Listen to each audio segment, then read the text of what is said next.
Vamos abrir a palavra de Deus, a Sagrada Escritura, na primeira carta a Timóteo, capítulo 3.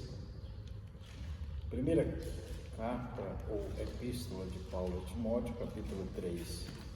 Carta e epístola para nós tem o mesmo sentido aqui, né? Para eles lá naquele tempo, nem tanto, havia pequenas diferenças entre a carta e a epístola, mas nem todos consideram estas questões como importantes.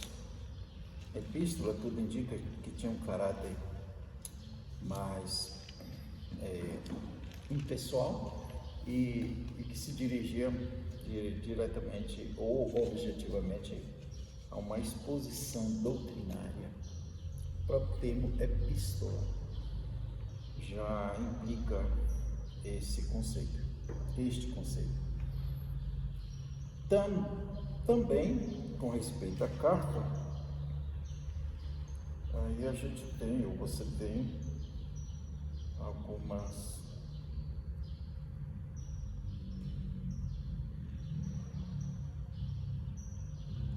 eu estou apanhando. Eu estou colocando ao contrário, perdão.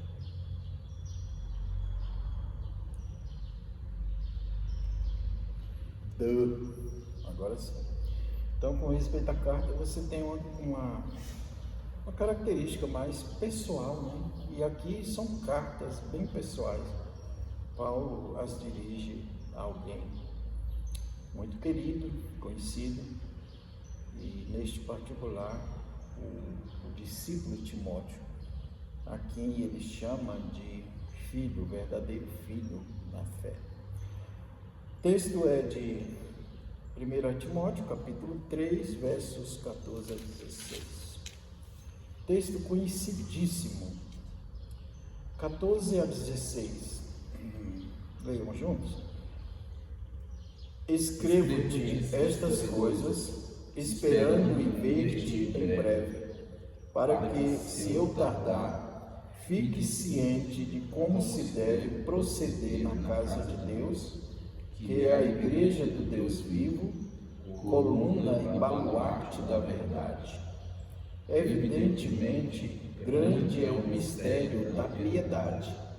Aquele que foi manifestado na carne, foi justificado em espírito, contemplado por anjos, pregado entre os gentios, crido no mundo, recebido na glória.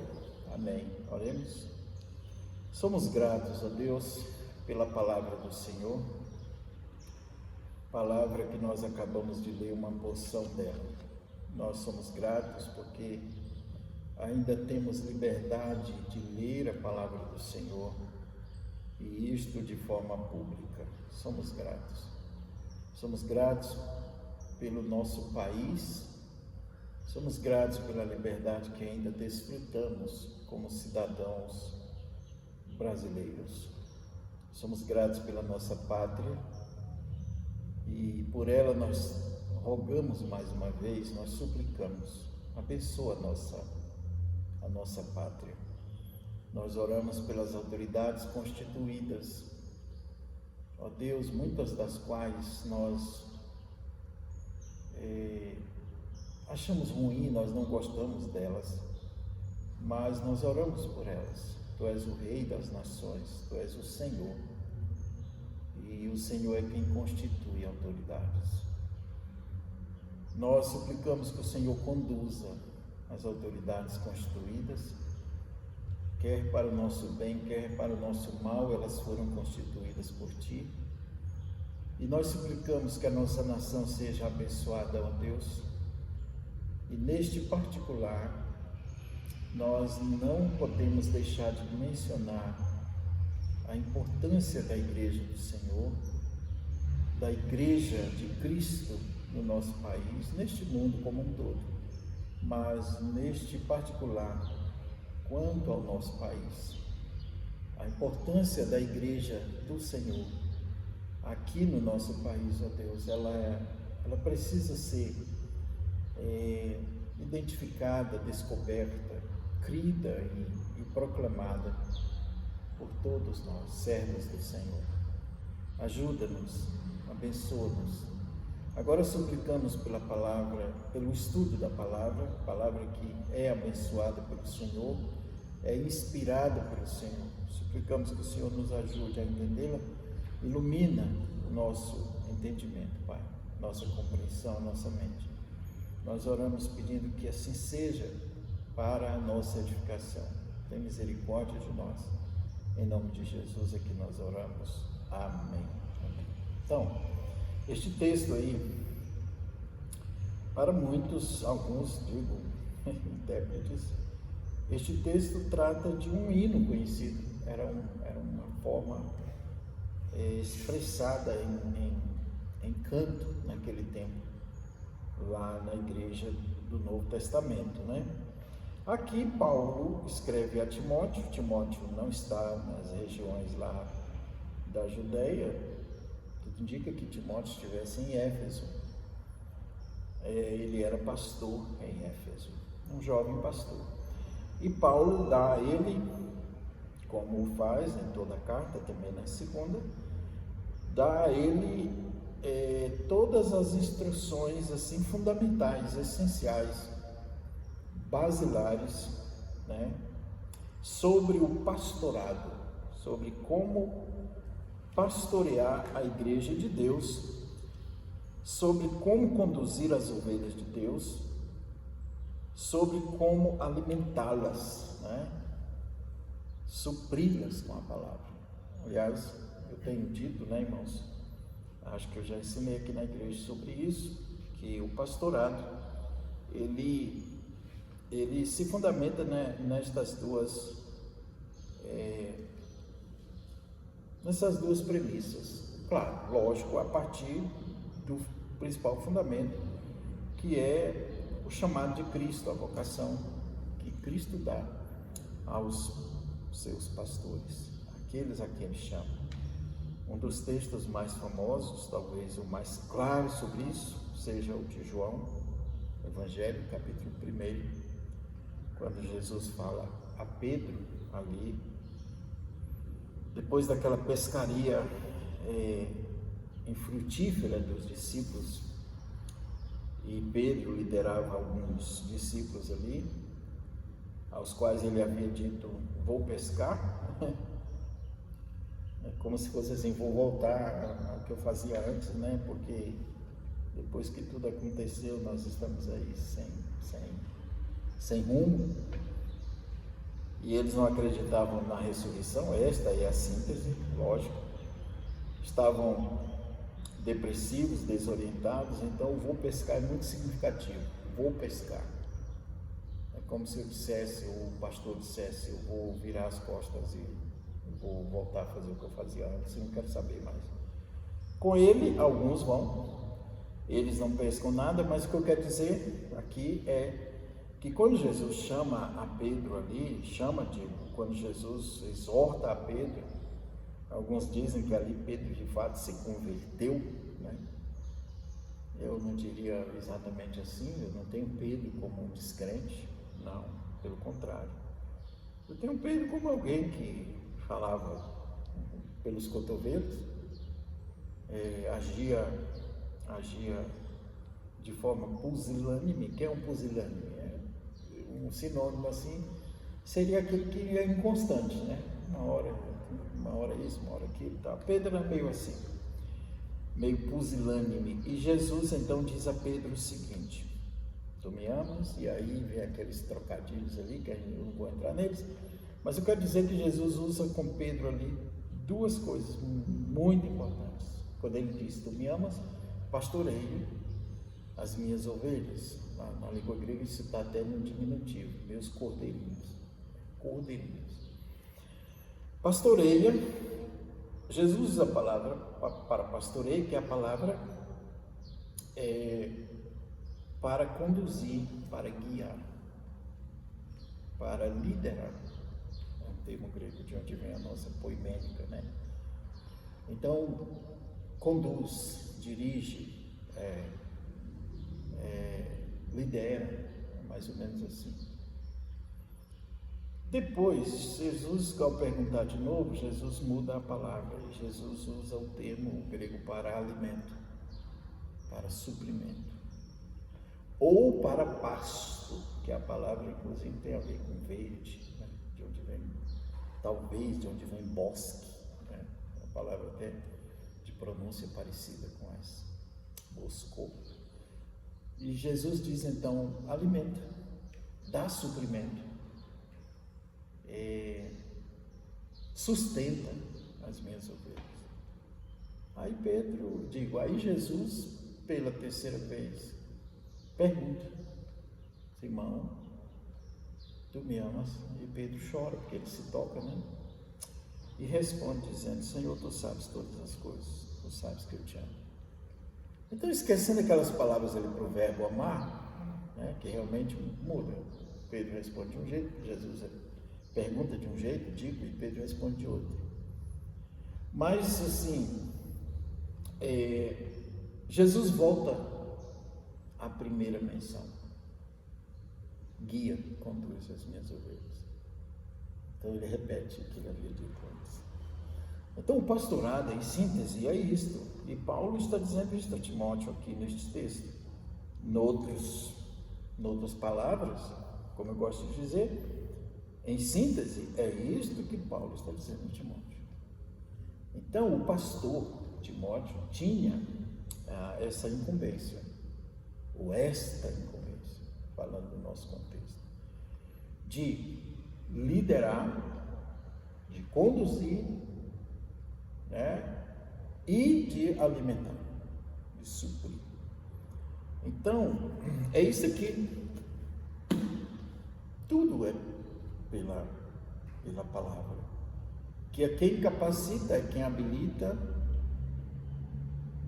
o servo de Deus que está à frente do rebanho a conduzir, a liderar,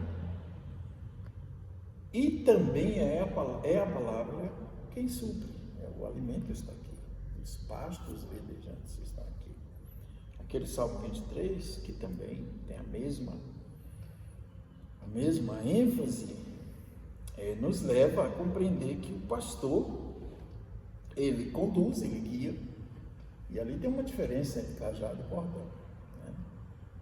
Um é instrumento de liderança, é instrumento de apontar o caminho, de conduzir mesmo, porque é uma vara, é um cajado. E o outro é um bordão. A palavra hebraica para bordão é uma palavra que talvez fosse equivalente a mantimento. O bordão, nós temos uma expressão muito comum no nosso meio para o bornal, né? Eu servi o exército, e no exército você tem a canção do expedicionário, né? E tem uma parte lá que fala do fuzil e do bornal. Então, o bornal dá essa ideia de suprimento. O bordão do Salmo 23 é suprimento, é alimento, é manutenção. E o Salmo gira em torno disso. Então, o Salmo 23, ele não tem muito a ver com e nada me faltará. Esse e nada nem está lá no texto. Não existe. O que está no texto, numa tradução assim muito grossa, muito literal, seria: Senhor, pastor, não me falta. Então, o Senhor é o meu pastor, não me faltará. Quem não falta? É o pastor que não falta. Então, Paulo está escrevendo a Timóteo mais ou menos nesse sentido aqui, ó. Escrevo-te estas coisas, esperando ir ver-te em breve, para que, se eu tardar, fiques ciente de como se deve proceder na casa de Deus, que é a igreja do Deus vivo, coluna e baluarte da verdade. Então, a primeira coisa, a nossa aqui em tom de meditação, mas na verdade é um estudo, sim. Eu estou com base com o material da revista da editora Cultura Cristã, mas é apenas usando como base, né? Seguindo literalmente o que a revista diz a respeito. Mas é sobre a importância da igreja, né? A importância da igreja. Qual o verdadeiro lugar da igreja neste mundo, em termos de importância? Importância tem a ver com justamente a identidade ou a identificação do lugar que se ocupa ou que é ocupado. O lugar tem a ver com a missão recebida, lugar ocupado, aquela função que ela ocupa na sociedade, no mundo. Qual a importância da igreja? E isso tem a ver também com o significado da igreja. O que é a igreja? O que significa a igreja de Cristo? E por último, tem a ver com o valor da igreja neste mundo. Qual o valor da igreja? O que as pessoas pensam sobre a igreja? Ainda que a gente tem que ter cuidado com essa pergunta. O que as pessoas pensam sobre a igreja? Por que a gente precisa ter cuidado? Porque se há um parâmetro de avaliação da igreja, não é o mundo, não são as pessoas. Muitas vezes eu tenho já observado que uma igreja local se preocupa com a avaliação que a vizinhança dá, com que as pessoas que visitam acham e dizem sobre a igreja. Isso é importante? Não deixa de ter importância. Mas eu me preocuparia, e de fato me preocupo, se a vizinhança aqui gostar demais da gente, da igreja. Não é para gostar. Pastor, você é doido. Gente, eu não sou doido. É porque no dia que as pessoas estiverem gostando da igreja, tem alguma coisa errada. Como diz a palavra aí, concorda ou sem corda? Mas não é sério isso? O que você acha? Por exemplo, eu tenho dito que o evangelho não tem amigos. Já me viram dizer isso? Por que o evangelho não tem amigos? Amigo do evangelho. Isso não existe. E as pessoas usam isso, muita gente usa isso. Não, aquela pessoa é amigo do evangelho. Bom, a Bíblia fala de Jairo, lá em Atos, né, o centurião, a quem Pedro foi enviado, mas a Bíblia não diz que ele era amigo do evangelho. Ele não conhecia a igreja, ele estava fora da igreja, mas ele era um homem que a Bíblia diz que o que ele fazia? Constantes orações, né? Buscava a Deus, dava esmolas, e aí uma pessoa dessa, conforme a eleição e a vocação celestial, a vocação eficaz, uma pessoa dessa está aberta ao evangelho. Mas dizer que o ímpio, amigo do evangelho. Então, voltando, os vizinhos podem sim querer bem a igreja, podem. Eu não estou aqui sendo extremamente radical, no sentido de dizer que as pessoas não gostem da gente. Elas gostam, tem gente que gosta da gente, tem gente que nos admira por sermos crentes e seguimos o evangelho, e elas ficam impactadas, de certo modo, sim, mas não é isso o parâmetro de medida da igreja como luz no mundo, da missão da igreja, da importância da igreja, do valor da igreja. Não é mesmo. Se for, alguma coisa está errada, né? Então, assim, de uma forma geral, a gente analisa essas coisas e tal, mas o que Paulo está dizendo? A igreja, aqui nas palavras de Paulo, verso 15, olha o que ele diz.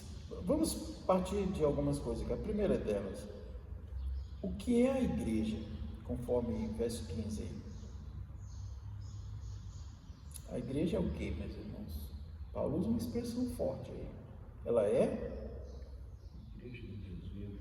É bem claro, a igreja do Deus vivo, né?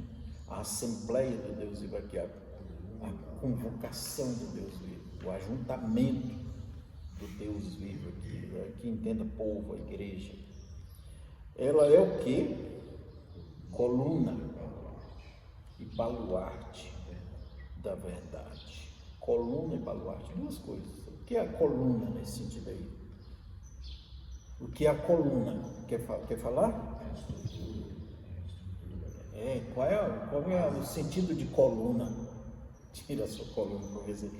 Quando eu falo de coluna, eu me lembro daquele filme O Predador. Parece que são dois filmes, né? Não sei. Tanto num quanto no outro,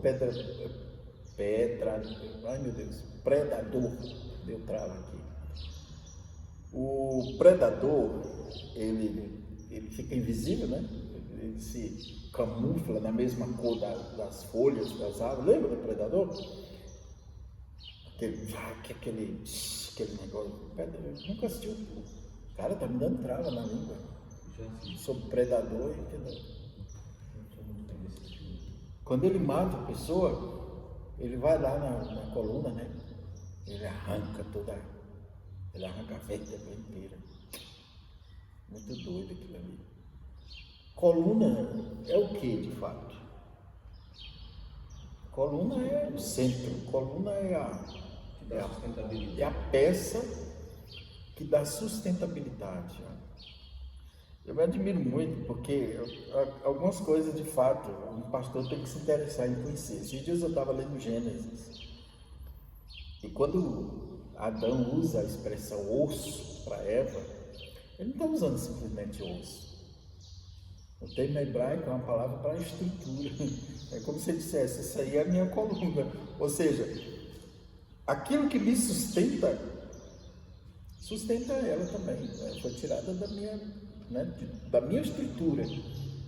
Quando ele diz lá, ela é osso dos meus ossos, certo? Ou osso do meu osso, enfim. Ele está usando o termo hebraico para justamente como se tivesse tirado uma, né, dele. Isso é muito interessante. E Paulo está usando aqui um termo que tem essa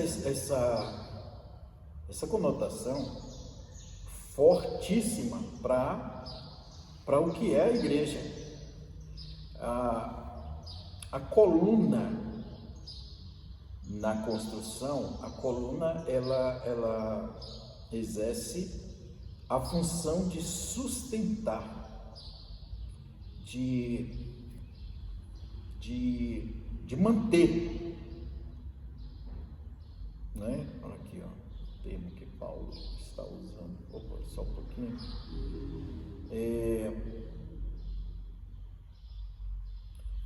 Aqui o equivalente é um pilar, é o pilar, é o suporte que está em cima daquilo que a gente chamaria na construção de hoje de sapata, né? É a sapata e o pilar está em cima ali dessa da gaiola, como outros chamam gaiola. Aquilo ali tem tantos metros para baixo, dependendo do tipo de construção, e haja metros, né? Haja metros, ou hajam metros aí. Então veja a importância da igreja neste mundo para o apóstolo Paulo. Esse pilar. A segunda coisa que ele diz é o baluarte. O que é o baluarte aí, meus irmãos? Baluarte. É algo relacionado à defesa? É muito próximo ao sentido, ainda que a palavra seja outra aqui. Baluarte meio que parecia uma estrutura. Sim, o baluarte dá a ideia de um suporte para aquilo que é a divulgação.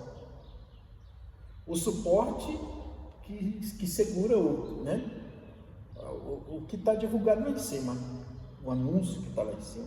A ideia do baluarte, antigamente, sobretudo no contexto hebraico, o baluarte conduzia o quê? O que é o baluarte até nos nossos times de futebol? Lembra dos baluartes nas escolas, nos desfiles? Quem eram os baluartes? Os porta-bandeiras, gente. O baluarte vai à frente, né? Conduzindo aquele bastão, suportando, por exemplo, a base. Obrigado, Sérgio. O que foi que você disse? Então, vai me segurando aquele barrado dele, a bandeira. Então, assim, é uma palavra próxima, né? A palavra aqui é outra, tá, irmãos? Inclusive na língua grega, o termo é outro. Mas a ideia é esta: enquanto que aquela ideia do pilar central que sustenta, essa aqui dá a ideia de um suporte ou de uma haste que mantém fixa o anúncio. É termo figurado, claro, mas para sustentar aquilo que a igreja anuncia. Ok. E o que a igreja anuncia? O que a igreja anuncia? A verdade.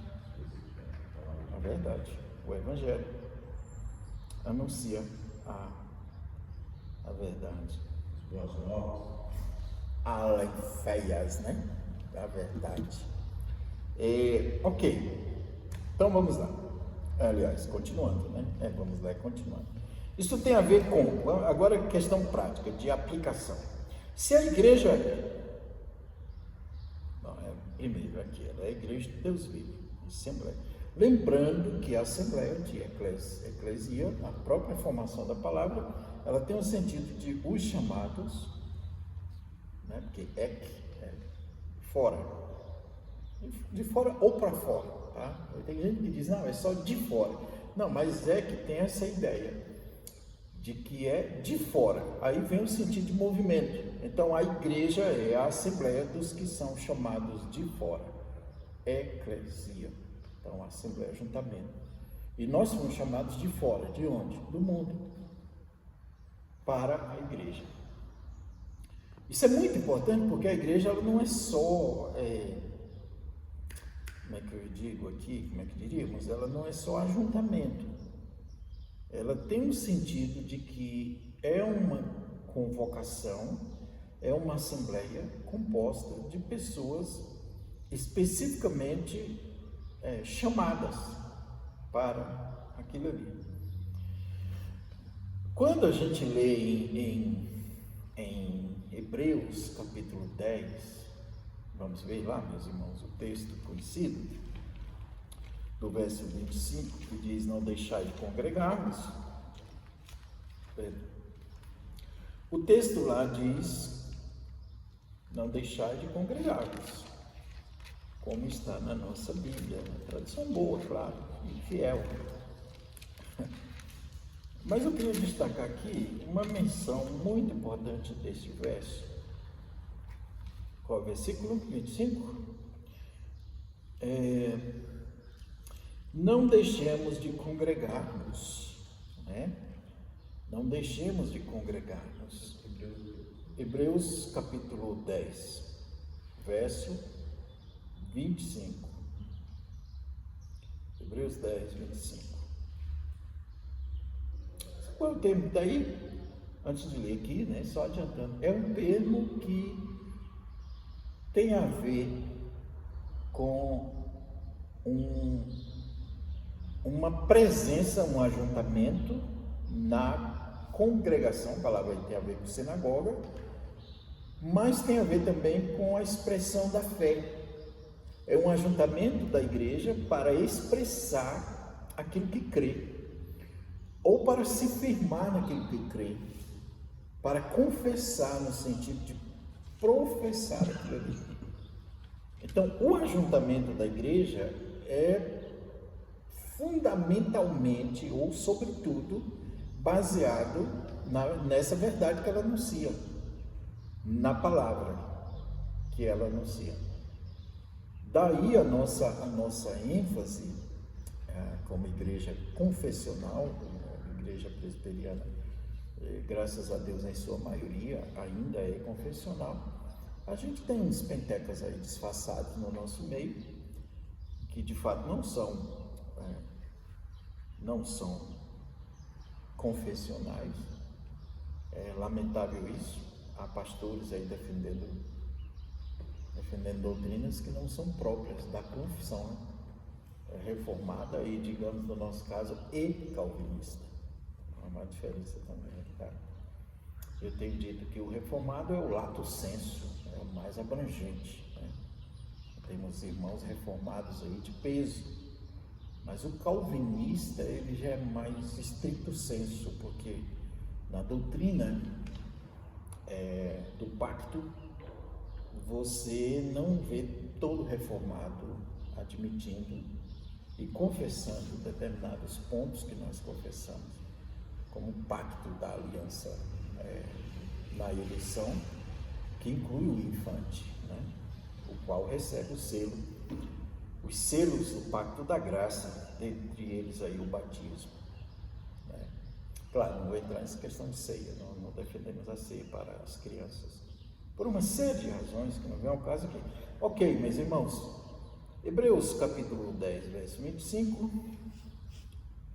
você vê o escritor aos Hebreus se referindo à sinagoga, aqui uma tradução um pouco mais literal seria assim: não abandonem ou não abandonando. Por quê? Porque no verso 24, e aqui é uma segmentação, né, textual, é bom a gente ler desta forma, a leitura segmentada da Bíblia, e no verso 24 você vê dizendo assim: consideremos-nos também uns aos outros para nos estimularmos ao amor e às boas obras. Aí você continua, você dá sequência ao mesmo raciocínio. Então, consideremos-nos também uns aos outros para nos estimularmos ao amor e às boas obras, não deixando de nos congregarmos, ou não deixando a nossa congregação, não deixando o nosso ato de nos congregarmos, de nos ajuntarmos. O termo aqui, este termo eu vou ler, epissunagogen. Epissunagogen é o termo que Paulo está usando. E esse termo quer dizer o quê? Primeiro, no radical desse termo você tem a palavra fé, pistel, ou de epístola. O sentido de epístola, epissune, ou, perdão, irmãos, a pronúncia a gente tem que ler direito aqui, epissunagogen. Então você tem aqui todo o escopo, né, todo o bojo de um sistema de doutrina, de confissão, de defesa da fé, de firmeza na fé, de busca da verdade que é ensinada, proclamada, sustentada, divulgada pela Igreja do Deus vivo, coluna e baluarte da verdade. Então é lamentável que um cristão que se diz reformado e, portanto, confessional, não olhe para o dia do Senhor com um olhar segundo a Escritura Sagrada. O dia do Senhor, o que é isso, o dia do Senhor? Eu não posso trabalhar no dia do Senhor? Pode, não é essa a questão. Você pode, você tem trabalho. A nossa Confissão de Fé de Westminster fala sobre isso. O que nós fazemos no dia do Senhor é deixarmos de lado, como diz lá, certos trabalhos que devem ser deixados de lado e que podem ser deixados de lado. Mas isso não implica dizer que um crente que trabalha, exerce escalas de serviço voltados para as emergências, a segurança pública, a saúde, uma série de coisas, e que aquilo seja de fato o trabalho dele, e eu diria até em outras áreas profissionais, como o esportista. Eu diria isso também. E aí é um dilema, né? Essa ideia do dilema, isso é puramente humano mesmo, dilema. O esportista, geralmente, ele se dedica à sua profissão e aos domingos, né? Aos domingos. É uma luta. Mas há certos trabalhos que o crente pode deixar. Agora, o crente que trabalha a semana toda, e ele trabalha ali ou de segunda a sexta, ou de segunda a sábado, né? Aqui não vem um caso, mas ele tem um dia de domingo, o dia da ressurreição do Senhor, o dia que passou a ser mencionado como o dia do ajuntamento solene do povo de Deus, e esse crente desconsidera completamente e não tem coragem de levantar mais cedo um pouco para buscar o Senhor, alguma coisa está errada. É errada. E o ajuntamento da igreja passou a se dar nas manhãs. Aí vem uma série de coisas, né? Não dá para entrar em tudo aqui agora, mas a gente está que no movimento pós-reforma, e sobretudo quando surgem os puritanos, eles passam a observar o dia do Senhor logo cedo da manhã com a seguinte premissa: começa o dia do Senhor e nós começamos a buscar o Senhor. Ao final do dia, eles diziam: finda-se o dia do Senhor, e nós concluímos com o culto doméstico o dia do Senhor. Por quê? Porque a igreja se reunia no período da manhã, aqueles longos estudos, longos sermões. A igreja passava a manhã toda reunida. Em alguns casos, o almoço era comunitário. Isso vem desde o período do Novo Testamento. Na minha infância, por exemplo, eu participei de almoço na igreja, tinha todo domingo almoço na igreja. Por quê? Porque eu era do interior, era da roça, nós íamos para a igreja na cidade e nós levávamos alguns víveres, feijão verde, aquela coisa toda. Às vezes levávamos carvão para vender lá na cidade. Pastor, vendendo no domingo. Gente, calma, era um meio de sobrevivência. A própria igreja comprava as coisas que a gente levava, os próprios irmãos da igreja compravam. E nós ficávamos na igreja junto com outras famílias para almoçarmos. Então a igreja oferecia almoço. Uma igreja pobre, uma igreja simples, uma cidade pequena, Santo Antônio dos Lopes, lá no Maranhão, né? E nós vivíamos assim. Eu vivi lá na minha infância. E quando não podíamos ir, meu pai fazia em casa conosco. Mas o dia do Senhor era observado. E nós trabalhávamos ali até os meus 13, eu cheguei aqui, eu tinha 14 anos. E nós trabalhávamos a semana toda, mas no domingo meu pai dizia: hoje não é dia da gente trabalhar. Hoje é dia de nós buscarmos o Senhor. É o trabalho do Senhor, ele dizia isso, né?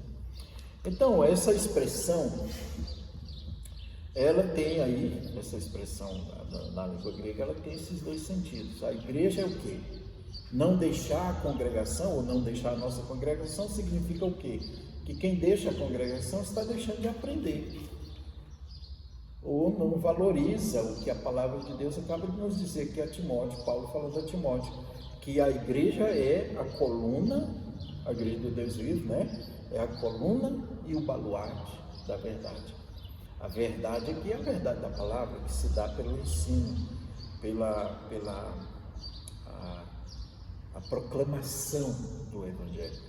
Por isso que a nossa igreja, e aí vem, meus irmãos, a igreja reformada, e aqui no nosso caso a igreja presbiteriana, o nosso culto, ele é centrado na palavra.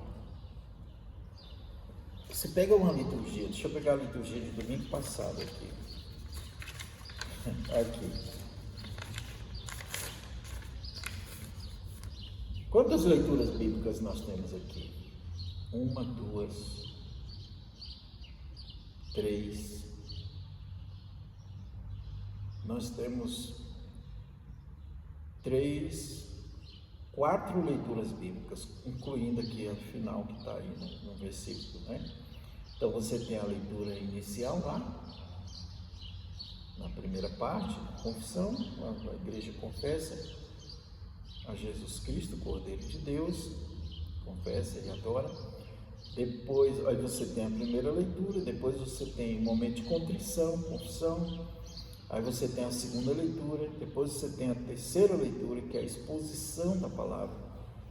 O Senhor nos exorta, a igreja ouve a Jesus, o Verbo de Deus. E por último, você tem um versículo lá no final, aí após a bênção e o amém. Alguém me perguntou uma vez: mas pastor, um irmão pentecostal visitando a nossa igreja, depois foi conversar comigo, era um amigo, eu conhecia: mas pastor, por que tem tanta leitura bíblica no culto de vocês? Aí, meu irmão, não tem como, nós somos uma igreja da Bíblia, nós somos uma igreja reformada. A estrutura da nossa igreja é a palavra, nós não temos como não ler a Bíblia na nossa igreja, nos nossos cultos. Pois é, o tempo está terminando aí. Então isso tem a ver com, acima de tudo, eu diria, com o nosso testemunho. Tá? Para terminar, há uma ênfase aqui que eu ainda destaco, Porque no verso 16 ele diz assim: evidentemente grande é o mistério da piedade. Esta palavra piedade é a palavra eusebia na língua grega. Você conhece um Eusébio? Já conheceu um tal de Eusébio ou um Eusébio? Esqueça o Eusébio da história eclesiástica, né? Eusébio de Cesareia. Mas Eusébio quer dizer piedoso. É interessante que a piedade... Tem o Eusébio, tinha o Eusébio jogador português, né? O interessante é que a piedade, ela é a marca mais visível na vida da igreja. Aqui Paulo vai dizer a Timóteo também, quando ele... E aí eu peço até perdão, porque eu não me lembro aqui com precisão o endereço, né, a referência. Mas Paulo vai se dirigir a Timóteo falando do exercício corporal como tendo pouco proveito. É proveitoso? É, mas ele põe a piedade acima de tudo.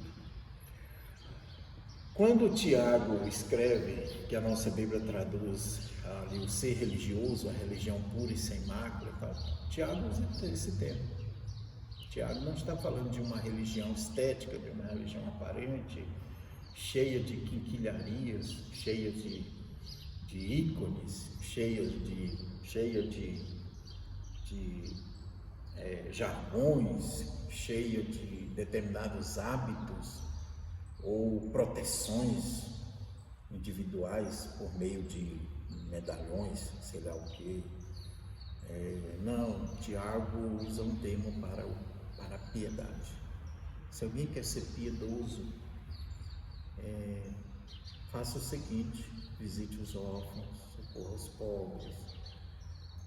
Esta é a verdadeira forma de vida cristã, sem mácula, sem ruga, E aqui Paulo está usando a Timóteo isso, dizendo que o grande mistério de Deus na sua igreja e para com este mundo se dá justamente, ou pode ser conhecido justamente pelo exercício da piedade. Como? Aí vem isso que nós aqui dizemos, né, que na tradição cristã isso é tido como é anunciado que isso aqui era no tempo deles uma forma de canto. Aí ele diz aqui, olha a profundidade disso aqui. Isso aqui, meus irmãos, é uma forma sintética de dizer tudo o que é a igreja neste mundo, ou o que a igreja faz, o que a igreja anuncia, porque não é só uma questão de importância, né? Da igreja ser quem é, aí vem significado e valor, como eu já disse, mas da igreja testemunhar, dela anunciar. Então o que ela anuncia neste mundo? Que Cristo foi manifestado na carne. Então a encarnação, o mistério da encarnação do Verbo de Deus é de onde a igreja tira, digamos assim, todo o seu conteúdo para este mundo. E isso não pode ser de outra forma senão com profunda piedade, ou de forma piedosa. Eu fico assustado porque há tantos que querem pregar o Evangelho. Por um lado isso é bom, mas não dá para pregar o Evangelho sem piedade. Não dá para querer saber o que é a igreja sem ter um compromisso sério com a igreja e envolvido com a igreja. Não dá para querer saber o que é a vida cristã integrada se a pessoa é alienada, até mesmo do cotidiano da igreja. Mas as programações, mas não sei o que. Gente, tudo é importante na vida da igreja. Como foi importante nosso encerramento aqui ontem, né? Quem não ficou conosco pegou, não estou brincando. Mas é muito importante a igreja estar junto, gente. Todo mundo pegou bem. Não é muito importante. É importante também, na medida do possível, por exemplo, a nossa igreja é uma igreja muito, como é que fala? Alguns dizem, ela tem até uma característica clerical. Não, nós não temos isso. Eu lamento, eu discordo, nós não temos isso. Mas no domingo quem está à frente, geralmente só o pastor. Gente, o pastor é o docente da igreja. É no domingo que a igreja se reúne para o ensino. É no domingo que a igreja se reúne para a pregação da palavra, para ouvir a palavra de Deus. Então, há alguém especificamente separado para isso. Se ele pisar na bola, se ele começar a picar fumo, sabe essa ideia de picar fumo, né? Enrolar e picar fumo, e tá ali enrolando, e a fumacinha subindo, né? E tal. Procura outro. A igreja procura outro. A liderança da igreja, o conselho da igreja procura outro. Mas, noutros momentos, nas reuniões, nos departamentos, reunião de oração, olha que semana abençoada que nós tivemos. Tantos irmãos pregaram bem aqui, como diz a história, né? Que eu brinco, às vezes pregou-lhes bem. Então, foi bom ouvir o Gustavo, foi bom ouvir o irmão Sérgio, foi bom ouvir outros irmãos, as irmãs que também participaram, não era o culto público, digamos assim, não era o culto solene de pregação da palavra, assumindo o público. Então, irmãs puderam dirigir, conduzir a reunião de oração, trouxeram palavras confortadoras. E para um pastor, o docente da palavra, que ensina, né? Como é bom esse pastor se sentar e ouvir também. Ouvir com simplicidade dos irmãos, algum irmão falando e traz aquela palavra ali, que alimenta, que toca, né? O pastor também precisa. Então, assim, meus irmãos, o testemunho da igreja tem a ver com o exercício dessa vida de piedade. Há muita gente que gosta de pregar, mas não pensa na seriedade e no risco da pregação. A pregação traz consigo um risco de iminente juízo, para começar, e essa exigência, não de ser melhor que ninguém, isso é impossível e nem se deve querer isso, mas de corresponder àquilo que ensina, àquilo que prega. Então ele termina a questão da manifestação na carne. Isso aqui é muito profundo, não dá para entrar em tantos aspectos da encarnação, da submissão de Cristo, da obediência de Cristo, da natureza de Cristo, da natureza humana, tá? E da natureza divina, coexistentes na mesma pessoa. No assumir da natureza humana, que ele não herdou a natureza humana, ele assumiu, é diferente. Então, ele foi justificado em espírito, ele foi contemplado por anjos. Há uma profundidade nisso aqui, inclusive o autor aos Hebreus vai mais além, quando ele fala da superioridade da pessoa de Cristo e do ministério de Cristo. Então ele coloca os anjos ali como debaixo, assim. Cristo é superior aos anjos. Essa contemplação dá o sentido também de contemplado como assistido por anjos, de assistido, recebeu assistência dos anjos, já terminando. Também no sentido de que foi adorado por anjos, contemplado por anjos, admirado por anjos, e no sentido de que os anjos contemplavam como que também querendo fazer aquilo que viram Cristo fazer. Aliás, os anjos, nas palavras de Pedro, eles se encurvavam, ou se encurvam, olhando mais ou menos assim, quando ele diz lá, coisas estas que os anjos anelaram para escrutar.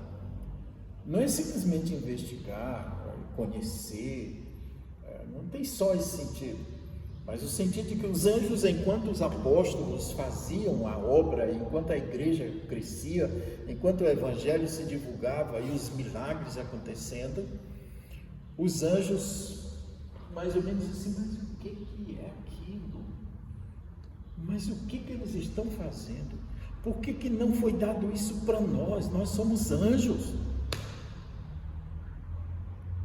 Nós que deveríamos fazer isso. Não foi a anjos que Deus deu. E se Deus tivesse dado a anjos, eu acho que eles teriam acabado. Acaba quando não quer crer, não, infeliz, morre. Não foi a anjos. Então, é como dizem Romanos, por isso que bem-aventurados, formosos, são os pés daqueles que anunciam as boas novas. Fala que em Coríntios, eu não me lembro exatamente o texto, mas na segunda carta de Coríntios fala que Paulo fala: temos esse tesouro como em vasos. Segundo os Coríntios, capítulo 4. Como em vasos. Temos, porém, este tesouro em vasos de barro, para que a excelência do poder seja de Deus e não nossa. Alguém, acho que eu disse isso em outro, eu estava lendo isso esses dias sobre Spurgeon, e alguém chegou para ele muito admirado depois de ouvi-lo e disse: você tinha que ser um grande líder da nação, você tinha que ser um dos nossos maiorais, tinha que ser o rei da Inglaterra. Aí ele olhou para a pessoa e disse: eu não me rebaixaria a tanto. Deus me chamou para ser embaixador dele, como eu iria ser rei deste mundo, né? Pregar o evangelho, ensinar o evangelho, é isso que Paulo está dizendo aqui, gente. Isso aqui é muito profundo. É por isso que não convém a um pastor colocar em primeira mão outra função, se ele é pastor.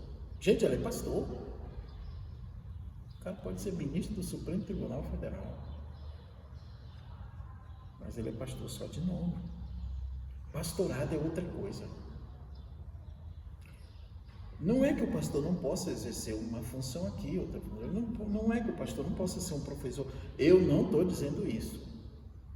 Mas há casos, inclusive, que mesmo que a função que ele exerça seja uma função que não exija tanto dele, vai prejudicar a exigência que as credenciais do ministério implicam, né? Então, contemplado por anjos, pregado entre os gentios, crido no mundo e recebido na glória. Isso aqui está, eu vou chamar de resumo, da verdadeira confissão da igreja. A coluna e o baluarte da verdade. Ela é a igreja de Deus vivo.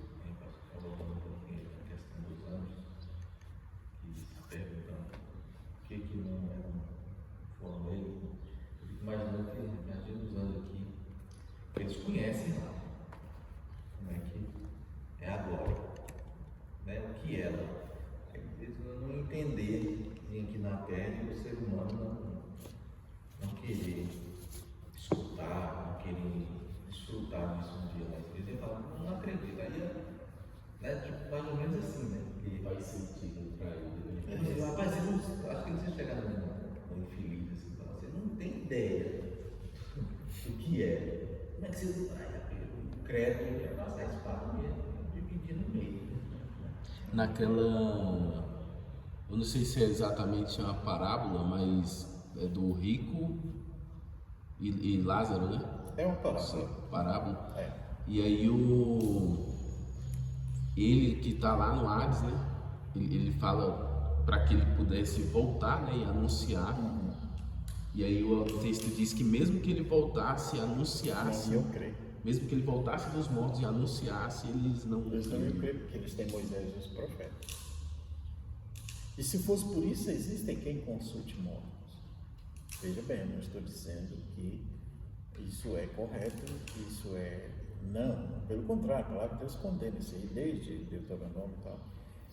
O que eu estou dizendo é que, se fosse assim, as pessoas iam acreditar no que os mortos dizem por meio aí das como é que fala?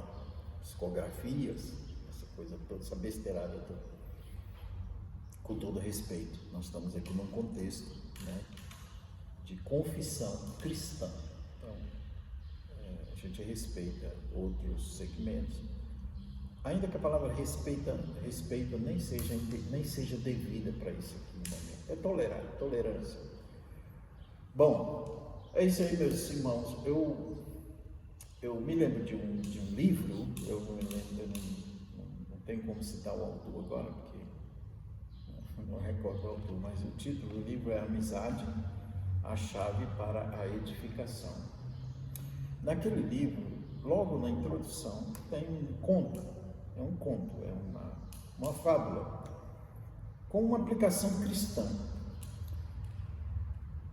É dito lá naquele livro o seguinte, que Jesus, ao chegar ao céu, foi-lhe perguntado por um anjo: Senhor, tu realizaste toda a obra que foste realizar? Sim, realizei. E, Senhor, o que tu fizeste para essa obra continuar? Eu escolhi 12 homens, cabras, que eu preparei durante 3 anos ali, cerca de 3 anos, estão preparados. Deixei eles lá, dei poder a eles, incumbi a eles de dar seguimento. Aí o anjo: Senhor, mas se eles falharem? É fábula, tá, irmãos? Tem uma aplicação espiritual, claro. Se eles falharem, eu não tenho outro plano. Então, meus irmãos, é a igreja, né? Deus nos deu. É por isso que em Apocalipse, os pastores das igrejas são chamados de anjos, né? Eu quero saber se o segundo plano era guiar aqui. Deus não tem plano B. Louvado seja Deus por isso. Ele é infalível, ele é suficiente, ele é infalível, né? Ele não tem plano B, não precisa. O plano dele é infalível. Paulo ainda deu a letra, né? Ainda que um anjo do céu nos anuncie um evangelho Gálatas, capítulo 1, exato. Seja nada. Seja maldito, não é seja nada. Queridos, é isso aí. Deus abençoe. Vamos orar? O anjo lá se coçando, ele vai mandar mais não. Vamos orar. O anjo queria, né? Pai, nós somos gratos pela palavra do Senhor, somos gratos pela igreja do Senhor. Ajuda-nos, ó Deus, ajuda-nos, Pai, a sermos firmes na palavra e que estejamos a cada dia, a cada instante, mais e mais preparados para anunciarmos a verdade da igreja do Deus vivo. Tem misericórdia de nós, que sejamos, ó Deus, de fato confessionais. Dá-nos amor, sã doutrina, a verdadeira doutrina. Em nome de Jesus nós oramos por este dia do Senhor. Logo mais nós queremos estar juntos de novo em culto solene. Pedimos que o Senhor conduza cada família, que o Senhor abençoe os teus servos. Abençoa-nos na reunião do conselho, logo mais à tarde. Dirige-nos, ó Deus, em tudo. Em nome de Jesus. Amém.